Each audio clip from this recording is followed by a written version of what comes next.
Hey, what's up YouTube? In this video, I'll give you my recommendation for the best entry-level camera for live streaming your service or event. Stick around.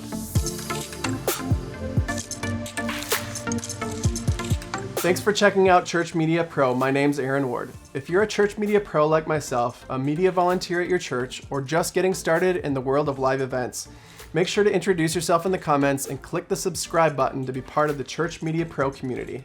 We've got an active group of Church Media Pros over on Facebook. There's a link in the comments below that will connect you to the Church Media Pro Facebook group, where you can ask questions of myself and peers any time of the day. So in my hands right here is my recommendation, the Canon C100 MKII. And I know what you're thinking.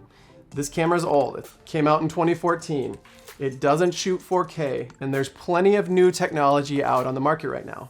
But for the price, there's nothing that can beat it. So right now on eBay, these body only are going for about $1,500, and with the kit lens, the L series 24-105, you're looking at about $2,000. And that alone right there puts it in a price range that is more affordable than all the new cameras that shoot 4K really get you. The closest comparison is the Blackmagic Pocket Cinema Camera 4K, and that one is, you're looking at $1,300, but once you kit it out with the lens, you kit it out with all the stuff that you're missing, like the XLR inputs that come on this camera and the ND filters or anything like that, you're looking at way over $2,000. So what makes this camera amazing is the beautiful sensor. It's the same sensor that came with the C300 and the Big Daddy C500.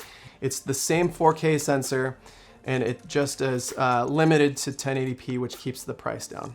Because of the 35mm sensor, you get so much light in there, and because of Canon's processing, you get beautiful skin tones, and without pixel peeping, you don't even know that it's not 4K.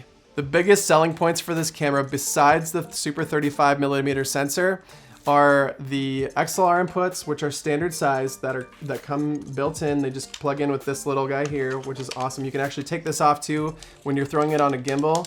You can take it off super simple and run it nice and balanced without it. It's got a full-size HDMI output and built-in ND filters so that you can run and gun all day long.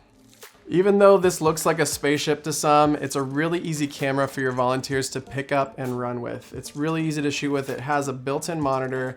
It's got focus assist. It's got peaking. It's got autofocus, a dual pixel autofocus. It's really, really good. In fact, this was the first Canon cinema camera that came standard with a dual pixel autofocus, which is still found in Canon cameras today. Other quick features about this camera, it's got dual SD card slots, so you can either dual record to make sure you have your media backed up on 2 cards, or you can relay record, which means it's going to start on the first one and automatically roll over to the second one when it's full. I've not tested anything higher than 128 gigabytes, but really the codec is pretty manageable on this, and you get about 600 minutes of record time on one 128 card. It also has the same batteries as the C300 did, and so they're super prevalent to find on eBay especially. One of the great things about Canon cameras is their codec for post-production. Their codecs are actually really small, but have great color science. So you're working with an amazing image, but you don't need a massive, new Mac Pro to edit on. In fact, I edit on my laptop. I've edited on a 13-inch laptop, a 15-inch laptop, and a 27-inch iMac, and all of them handle the footage super easily.